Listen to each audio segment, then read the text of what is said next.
মাকে গিয়ে বলল, মা, প্রিন্সিপাল ম্যাডাম আমাকে আদর করে। চোখের জল দেখে ছেলে অবাক হয়ে বলল, মা, তুমি কাঁদছো কেন?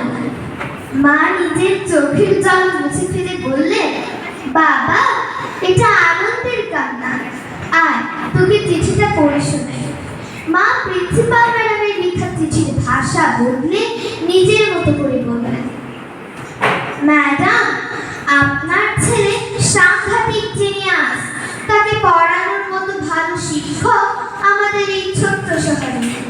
তাই আপনার কাছে অনুরোধ রইল, আপনার এই জিনিয়াস ছেলেকে বড় কোনো শহরে ভালো কোনো স্কুলে ভর্তি করিয়ে দিলেন।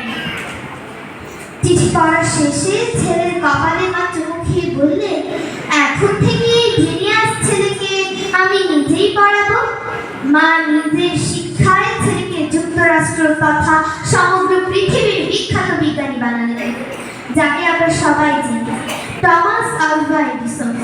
বৈদ্যুতিক বাতি, মুভি, শব্দ রেকর্ডিং সহ রয়েছে তার হাজারো আবিষ্কার। মায়ের মৃত্যুর পর টমাস একদিন তার মায়ের সেই ছোট্ট এবং পুরনো বাড়িতে গেলেন। ঘর পরিষ্কারের সময় প্রিন্সিপাল ম্যাডামের দেওয়া সেই চিঠিটি তিনি পেলেন।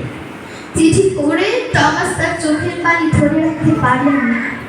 চিঠিতে লেখা ছিল, ম্যাডাম, আপনার ছেলে টমাস একজন মেন্টালি রিটায়ার্ড। সে এতটাই নির্বোধ যে তাকে পড়ানোর মতো ক্ষমতা আমাদের নেই। থাকলেও তা আমাদের জানা নেই। তাই আপনার ছেলেকে কমিটির সিদ্ধান্ত অনুযায়ী এই স্কুল থেকে বহিষ্কার করা হলো।